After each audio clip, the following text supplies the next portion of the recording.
예수님께서 말씀하시고 보여주신 영성이 무엇인지, 신앙이 무엇인지 우리가 본문을 가지고 2달 동안 이렇게 살펴보았습니다. 이번 11월 한 달 동안에는 여러분들이 신앙에 관해서 질문할 것 같은 주제, 사실은 여러분이 질문을 좀 받아서 그 질문을 갖고 설교를 하려고 했는데 한 분도 질문을 안 하셔서 워낙 우리 다 이렇게 엘리트셔가지고 질문이 없어요. 그래서 제가 그냥 이런 거 질문할 것 같아 이렇게 추측을 해서 질문을 할 것 같은 주제를 가지고 나머지 우리 11월하고 이제 종강까지 이렇게 말씀을 이렇게 나누도록 이렇게 하려고 합니다. 오늘은 여러분이 뭘 질문할까? 죄에 관해서 좀 질문할 것 같아요. 나는 우리 여기 헌법학자 우리 방승주 교수님 계시지만 내가 헌법을 어기지도 않았고 어떤 형법을 어긴 것도 없는데 왜 기독교는 자꾸 나보고 죄인이라고 말하지? 내가 교도소에 간 일도 없고 대부분 우리 여기 경찰서 간 분도 거의 없잖아요. 한두 분 빼놓고는 우리 거의 다 경찰서 이런 데 간 적이 없잖아요. 근데 왜 자꾸 나보고 죄인이라고 그럴까? 이런 질문을 할 수 있을 것 같고요. 또 하나는 어떤 사람들을 향해서 자꾸 막 죄인이라고 막 정죄하는데 그 동의가 될 때도 있고 또 동의가 안 될 때도 있고 왜 자꾸 이 죄라는 게 뭔데 자꾸 이렇게 죄를 가지고 이렇게 이야기를 하는가 이런 질문을 할 것 같아서 오늘 이렇게 죄에 대해서 이제 묵상을 하려고 하는데 죄란 무엇이냐 이렇게 조직신학적으로 이야기를 하면 두세 시간도 부족합니다. 그러니까 오늘 성경 본문 안에서만 이렇게 묵상하려고 하는 거를 좀 이해해 주시면 좋겠고요. 먼저 기독교에서 나를 죄인이라고 말하는 거는 내가 범죄를 하겠다는 말이 아닙니다. crime. 내가 범죄를 헌법이나 어떤 형법이나 이런 거를 어기는 행위를 했다라고 하는 게 아닙니다. 범죄를 행했다는 말이 아니라 존재적으로 나의 내면 안에 죄를 품고 있는 존재라는 겁니다. 여러분이 고등학교 때 다 읽으셨을 것 같은데요. 지킬 박사와 하이드 씨. 제 안에는 선한 마음도 있고 악한 마음도 있단 말이에요. 완벽하게 내가 선한 마음만 갖고 있다라고 하는 건 거짓말이죠. 어떻게 인간이 그럴 수가 있겠습니까? 선도 있고 악도 있잖아요. 그러니까 악을 품고 있잖아요. 그러니까 죄를 품고 있다는 말과 같은 말이거든요. 그러니까 죄라고 하는 이런 형법상의 죄를 말하는 게 아니고 어떤 종교적인 차원에서 볼 때 우리가 죄성을 갖고 있다. 이제 이런 의미에서 우리는 죄인이다라고 그런 걸 얘기를 하는 건데 신학자면서 철학자이죠. 토마스 아퀴나스라고 하는 사람이 신학대전이라고 하는 그 유명한 책에서 이렇게 말해요. 원죄는 행위의 죄를 가리키는 것이 아니라 본성의 죄이다. 우리의 본성 안에 죄를 품고 있단 말이에요. 그거가 바깥으로 드러나올 때도 있고 드러나지 않을 때도 있는데 우리 여기 모인 우리들은 대부분이 이걸 드러내지 않습니다. 이거를 다 절제하고 자제해서 행위를 안 하죠. 우리가 살면서 여러분 아직 그런 경험 없을 거예요. 우리 어른들은 그럴 수 있어요. 어떤 공동체에서 한 사람이 너무 못되게 구는 사람이 있어요.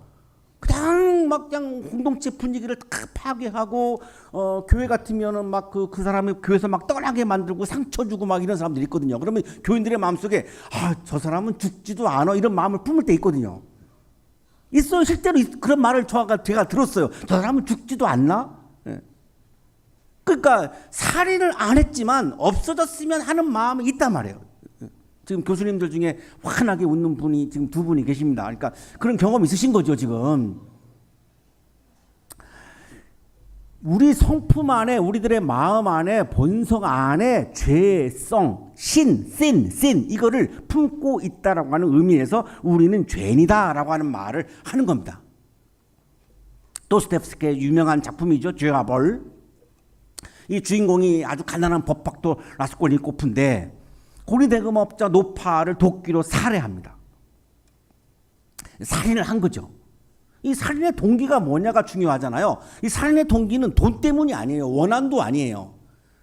자기는 비범인이고 비범한 사람이고 이 노파는 평범한 사람이라는 거죠. 그러면 비범한 사람은 평범한 사람에 비해서 살인할 권리, 법을 뛰어넘어서 법을 초월해서 나는 이 사람을 살해할 권리를 가지고 있다고 믿고 있는 겁니다. 우리나라 현대사회에서 쿠데타 같은 거 일으키는 분들은 법을 초월해서 했거든요. 왜 그럴까요? 엘리트 의식입니다. 나는 엘리트이기 때문에 내가 이 법을 안 지키고 나는 법 우회에 있다라고 하는 의식을 갖는 겁니다. 자기도 모르는 사이에 법을 뛰어넘는 거죠. 그러니까 이 라스콜니코프는 인간의 한계를 뛰어넘었다고 생각하는 거예요. 자기 존재가. 비범한 존재라고 하는 것을 증명하기 위해서 살해했어요. 이 라스콜니코프가 사랑하는 소냐에게 이렇게 말합니다. 나는 소냐 궤변을 늘어놓을 것도 없이 그냥 죽이고 싶었어. 나를 위해. 나 하나만을 위해 죽이고 싶었던 거야. 돈도 아니고 원한도 아니고 나를 위해서 죽였다. 무엇보다도 소냐 살인을 했을 때 필요한 것은 돈이 아니었어. 돈이 필요했다라기보다는 뭔가 다른 것이 나는 이제야 이 모든 것을 알겠어. 즉 내가 넘어설 수 있는지 아니면 그럴 수 없는지를 내가 인간의 영역을 뛰어넘을 수 있는지 평범한 사람들의 이 영역을 뛰어넘을 수 있는 내가 비범한 존재인지를 나는 확인하고 싶었어. 그것을 위해서 나는 노파를 죽인 거야. 이렇게 고백을 합니다. 소냐한테. 그러니까 라스콜니코프는 노파를 죽이는 이 범죄, 크라임이 내면에 존재하는 씬, 죄로부터 나온 거죠. 이 씬이 존재하지 않는다면 크라임이 나올 수가 없어요. 문제는 이 라스콜니코프의 마음속의 내면 안에는 이 씬이 존재한 겁니다. 살해하려고 하는 내가 인간의 영역을 뛰어넘으려고 하는 이 죄성을 가지고 있던 거죠. 그러면 인간의 한 영역을 뛰어넘으면 어디로 갑니까? 인간의 영역을 뛰어넘으면 그 위의 영역은 신의 영역입니다. 도스토옙스키는 죄는 뭐냐? 인간의 영역을 뛰어넘어서 신의 영역에 들어가려고 하는 것, 신의 자리에 올라가려고 하는 것, 신이 되어서 내가 평범한 사람들을 지배하려고 하는 것이 죄다. 이렇게 말하고 있는 거예요. 정말 천재입니다. 천재. 오늘날에도 이것 때문에 우리가 다 고통을 받고 현대사회에서도 다 비극적인 것들은 히틀러를 포함해서 다 이런 경우예요. 이거를 어떻게 이렇게 소설을 통해서 이렇게 명쾌하게 말할 수 있을지 정말 놀랍습니다. 비범인이 범인의 생명을 주도하는 것, 내가 타인의 생명을 내 마음대로 하려고 하는 것, 주도하려고 하는 것, 이것이 내가 나의 인간의 영역을 넘어서려고 하는 거고 이것이 죄다라고 지금 표현하고 있는 거죠. 이 죄를 러시아어로 프라스투플레니에라고 말하는데 우리 여기 모스크바 대학에서 러시아어로 논문을 쓰신 우리 정세진 교수님이 계시는데 혹시 틀렸으면 이따가 좀 수정해 주시고요. 아마 맞을 것 같은데요. 프라스투플레니에. 아 그런가요? 예. 러시아 전공하신 교수님이신데 틀렸으면 내가 말하겠어요. 확실하니까 내가 말하죠. 예. 이 단어의 뜻이 경계를 뛰어넘다라고 하는 말이에요. 그러니까 죄라고 하는 것은 뭐냐? 도스토옙스키가 강조하는 죄라고 하는 것은 뭐냐면 타인의 생명을 주도하는 것이 죄라는 거예요. 인간의 경계를 뛰어넘는 게 죄라는 거예요. 타인을 지배하기 위해서 내가 신의 자리에 오르려고 하는 게 죄라는 거예요. 놀랍게도 성서도 똑같이 말씀한다는 겁니다. 이분이 독실한 러시아 정교회 신자잖아요. 어마어마한 독실한 신자입니다, 이분이. 그리고 마지막에 죄에는 반드시 벌이 있다라고 그렇게 강조를 하죠. 자, 그러면 유대인들은 뭐를 죄라고 말했을까? 구약 성경에는 유대인들이 생각하는 죄가 나오잖아요. 이 유대교 랍비들은 율법, 법입니다. 법, 토라, 오경 다 같은 말입니다.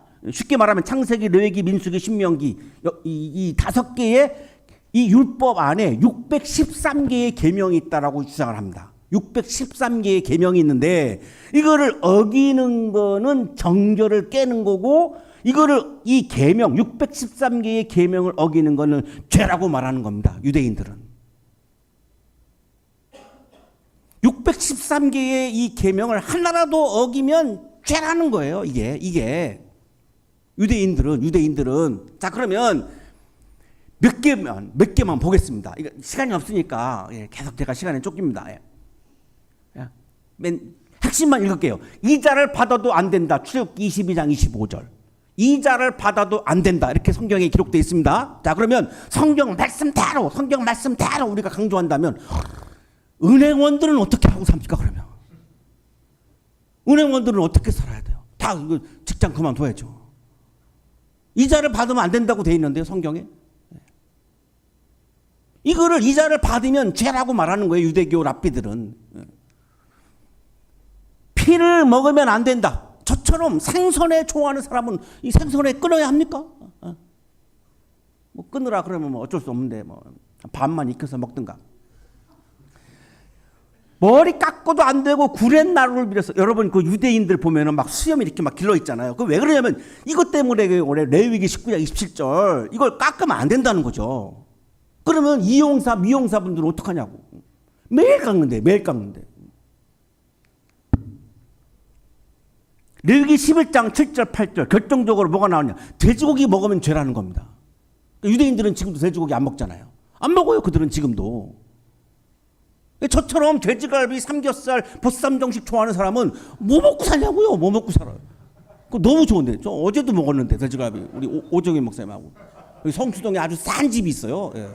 수원 원조갈비라고 굉장히 싸요. 예. 그 저는 그냥 그날 죄진 거 아닙니까?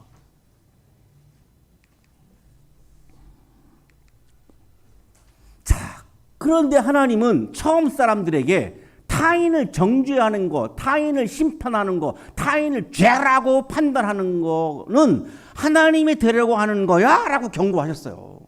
창세기 3장 5절입니다. 하나님은 너희가 그 나무 열매, 선과 악을 알게 하는 나무 열매를 먹으면 너희의 눈이 밝아지고 하나님처럼 되어서, 선과 악을 알게 하는 나무의 열매를 먹으면 하나님처럼 되어서 선과 악을 알게 된다는 것을 아시고 먹지 말라고 한 것이다. 이런 말씀이잖아요. 선과 악을 알려고 하지 말아라. 왜? 그 선과 악을 판단하는 것은 하나님의 영역이다라는 거예요. 왜? 검사도 변호사도 너는 죄인이라고 판결을 못 내립니다. 방청석에 있는 사람도 못합니다. 재판장만 할 수 있는 겁니다. 그럼 우리는 재판장인가요? 우리는 피고예요. 다 피고. 그러니까 피고가 범인을 앞에 놓고 당신은 죄인이라고 판결을 내린다고요? 이게 얼마나 우스운 얘기입니까? 그래서 하나님이 하지 말아라. 선과 악을 판단하지 말아라. 심판하지 말아라. 그건 하나님이 되려고 하는 거야. 이렇게 말씀하셨거든요. 그러면 타인을 정죄한다라고 하는 거는 인간의 경계를 뛰어넘는 거고 하나님의 영역을 침범하는 거죠. 그래서 예수님은 뭐라고 말씀하셨느냐? 남을 심판하지 말아라. 저지먼트 하지 말아라. 이렇게 한 거예요. 심판하지 말아라. 너는 선하다 악하다 판단하지 말라는 거예요. 그건 하나님의 영역이라는 거예요. 하나님의 영역을 네가 왜 침범해 하느냐. 그렇게 하면 위선이다. 위선자야, 먼저 내 눈에서 들보를 빼내어라. 그래야 내 눈이 잘 보여서 남의 눈 속에 있는 티를 빼줄 수 있을 것이다. 바울은 뭐라 그랬죠? 의인도 없다. 한 사람도 없다. 다 우리는 죄인이라는 거죠. 크라임은 아니지만 씬의 차원에서는 다 죄인이라는 말이거든요. 그러니까 우리는 선과 악을 판단할 수 있는 영역에 존재하지 않아요. 우리는 피고이기 때문에, 죄인이기 때문에, 의인이 아니기 때문에. 야고보서는 심판과 정죄는 하나님만 하시는 거다. 율법을 제정하신 분과 심판하시는 분은 한 분이십니다. 한 분만 할 수 있다는 거예요. 한 분만. 그는 구원하실 수도 있고 멸망시킬 수도 있습니다. 도대체 그대가 누구이기에 이웃을 심판합니까? 그대가 누구이기에 이웃을 심판합니까? 죄냐 아니냐의 문제는 하나님께서 판단하실 일이지 우리가 할 일이 아니에요. 우리가 그리스도인으로서는 타인의 죄를 바라보는 게 아니고 하나님을 바라보는 사람이죠. 하나님을 경배하는 마음으로 하나님을 바라보는 사람이 그리스도인이죠. 이웃을 사랑하는 마음으로, 포용하는 마음으로, 연민의 마음으로, 사랑의 눈빛으로 이웃을 바라보는 사람이 그리스도인이라고 하는 말이에요. 하나님을 사랑하고 이웃을 사랑하라. 예수님의 핵심 계명이잖아요. 가장 큰 계명이잖아요. 그러면 우리가 해야 할 일은 하나님을 바라보고 이웃을 바라보는 거지 왜 자꾸 이웃에게 있는 죄를 바라보려고 하느냐라고 하는 겁니다. 자, 지금 옆에 있는 분 한번 이렇게 보시죠. 옆에 있는 분을 보시고 죄가 보이면 지금 내 신앙에 좀 굉장히 건강하지 않은 거예요. 자, 옆에 있는 분을 지금 봤는데 막 내 마음에서 막 사랑의 눈빛이 나오고 있어요. 굉장히 건강한 신앙이네요. 죄도 안 보이고 사랑의 눈빛도 안 나온다? 그냥 아무것도 아니야, 그거는 그냥. 그럼 뭐 아무것도 아니야, 그거는. 그죠? 내가 옆에 있는 사람을 보면 사랑의 마음이 나와야지 그것이 정말로 아름답고 건강한 신앙인이다라고 말하는 겁니다. 자, 3분 남았는데요. 진짜 빨리빨리 했는데도. 자, 오늘 본문은 예수님이 유일하게 여기에서만 죄의 목록을 말씀하세요. 율법에는 613개의 죄의 목록이 있고 바울 서신에게도 굉장히 많이 나와요. 뭐가 죄라고. 그런데 예수님은 딱 여기서만 죄의 목록을 12가지를 딱 말씀하십니다. 자, 그런데요, 과정을 좀 보시죠. 사람의 몸속으로 들어가는 것이 사람을 더럽히지 못한다는 거예요. 자, 내 밖에 있는 것이 나를 더럽힐 수 없다는 거예요. 그러면서 뭐라 그래요? 모든 음식은 깨끗하다. 부정한 음식은 없다. 죄의 음식은 없다. 자, 레위기 11장 7절 8절에는 돼지는 부정하다. 먹지 말아라. 죄다. 이렇게 했잖아요. 자, 예수님은 뭐라고 그러죠? 모든 음식은 깨끗하다라고 말씀합니다. 다르잖아요. 어떻게 해야 되죠? 이거를 율법의 완성이라고 부르는 겁니다. 율법은 완전하지 않다는 거예요. 그래서 예수님이 이거를 율법을 완성한 거예요. 율법의 완성의 내용이 뭐예요? 먹어도 괜찮아, 그런 거예요. 그래서 제가 어제 돼지갈비 오 목사님하고 먹은 거예요. 예수님이 모든 음식은 깨끗하다고 하셨거든요. 어떤 음식도 부정한 음식은 없다는 거예요. 여러분 지금 음식 때문에 고민하는 분이 있다면 해방하세요. 음식에는 죄가 없다는 거예요. 모든 음식은 깨끗하다. 마가복음 7장 19절은 예수님 말씀이 아니라고요? 예수님이 직접 하신 말씀이잖아요. 이걸 부정하면 안 되죠. 음식 먹는 거 갖고 시비 걸지 말라는 거예요. 음식 갖고 너 이거 먹었으니까 죄야. 이거 하지 말라는 거예요.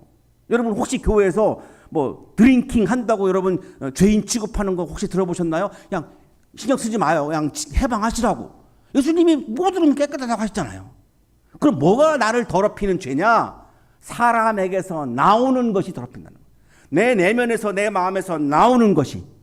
죄는 내 바깥에 있는 거 아니고 내 안에 있다는 거죠. 그러면 우리가 죄를 보려면 어디를 봐야 해요? 타인을 보는 게 아니라 나 자신을 봐야 하는 거죠. 이거를 성찰이라고 하는 겁니다. 죄를 그렇게 보고 싶으시면 저는 가급적이면 안 보려고 하는 사람 중에 한 사람인데 보면 기분 나쁘잖아요. 죄를 보면 기분 나쁘잖아요. 좋은 거를 보고 살아야죠. 좋은 거를. 나쁜 거를 보면서 살 필요 없잖아요. 근데 그렇게 죄를 보고 싶으시면 자기를 보라는 거예요. 자기를. 내 마음에서 나오는 게 나를 더럽히는 죄라는 거예요. 왜? C는 내 안에 있거든. 내 내면 안에 있거든. 그러면서 12가지 목록을 드십니다. 자, 음행, 도둑질, 살인. 자, 이게 지금 내 마음에 있다라고 하는 걸 말하는 거예요. 이걸 행했다는 게 아니에요. 간음, 탐욕, 악의, 사기, 방탕, 악한 시선, 모독, 교만, 어리석음.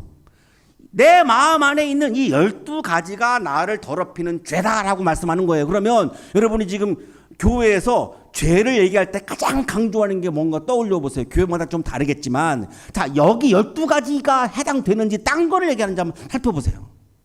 딴 거를 강조하는 교회도 많을걸요 아마. 그러나 예수님이 강조하신 건 이 12가지예요. 이 12가지가 내 안에 있고 이것이 나를 더럽히는 죄다라고 예수님은 강조하신 건데 자, 몇 가지만 말씀을 드리겠습니다. 살인이 뭐예요? 하나님의 생명을 살해하는 겁니다. 하나님의 영역을 침범하는 거예요. 이 생명은 내 게 아니에요. 하나님 거예요. 그럼 내가 살인했다라고 하는 건 하나님의 영역을 침범한 거잖아요. 그래서 도스토옙스키가 천재라고 제가 말씀드리는 거예요. 아까.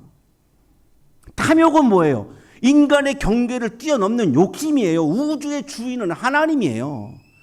근데 탐욕은 뭐죠?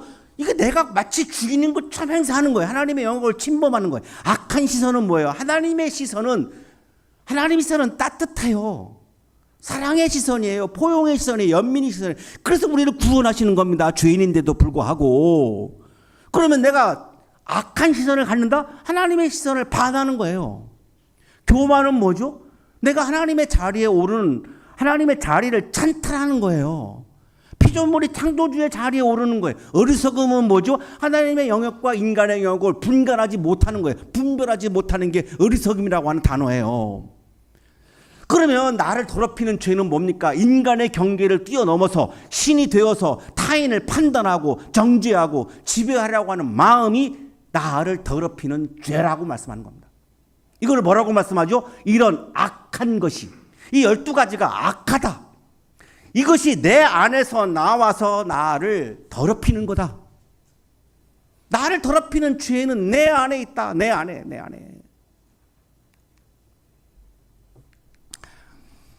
팀 켈러 목사님 많이 들어보셨을 거예요. 굉장히 우리 복음주의 여기 계시는 분들은 굉장히 존경하는 목사님인데요. 리디머 교회의 목사님이신데, 이분이 죄는 도덕 규칙 위반이 아니라 신이 되어서 타인을 지배하려고 하는 것이다. 놀랍습니다. 이분이 이렇게 말하는 거는.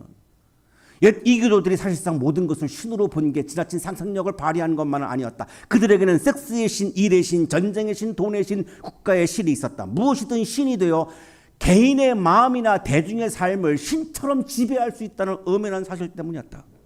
내가 신이 되어서 다른 사람을 지배하려고 하는 것이 죄다. 이분도 이렇게 말합니다. 도덕 규칙을 위반한 것을 말하는 게 아니다. 그거는 법률이나 뭐 도덕 책에서 말하는 거고, 성서가 말씀하시는 죄라고 하는 거는 내가 하나님이 되려고 하는 것이다 라고 하는 설명을 이렇게 지금 말씀하는 겁니다. 도스토옙스키 이야기와 같잖아요. 오늘 우리가 살펴본 성서의 말씀과 같잖아요. 사랑하는 하나님 여러분, 나를 더럽히는 핵심적인 죄는 하나님을 경배하지 않고 내가 신이 되어서 타인을 판단하고 심판하고 정죄하고 지배하는 마음이 죄의 핵심입니다. 나는 의인이고 당신은 죄인이라고 판단하고 심판하고 정죄하는 것이 아니라 포용과 연민의 마음으로 사랑을 실천하는 사람이 거룩하고 아름다운 사람입니다. 우리 학교 권하기념이 저는 그래서 놀랍다는 거예요. 성서의 가르침의 핵심을 간파하고 있어요. 우리 학교 권하기념이 대단해요, 정말로. 누가 거룩한 사람입니까? 하나님을 사랑하고 이웃을 사랑하라고 예수님이 말씀하셨잖아요. 그거를 실천하는 사람이 거룩하고 아름다운 사람입니다. 타인의 죄를 보면서 자꾸 그거를 판단하는 사람이 거룩한 사람이 아니에요.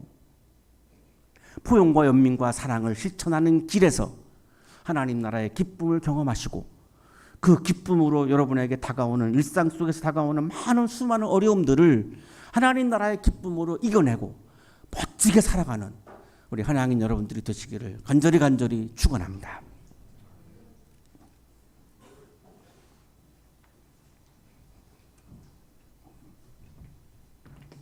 거룩하신 하나님, 내 안에 있는 죄성을 보게 하시고 타인을 바라볼 때에는 사랑의 눈빛으로, 포용의 눈빛으로, 연민의 눈으로 바라볼 수 있는 믿음을 허락하여 주옵소서. 우리를 율법의 노예로부터 해방시켜 주셔서 우리에게 자유를 주시고 기쁨을 주셔서 감사합니다.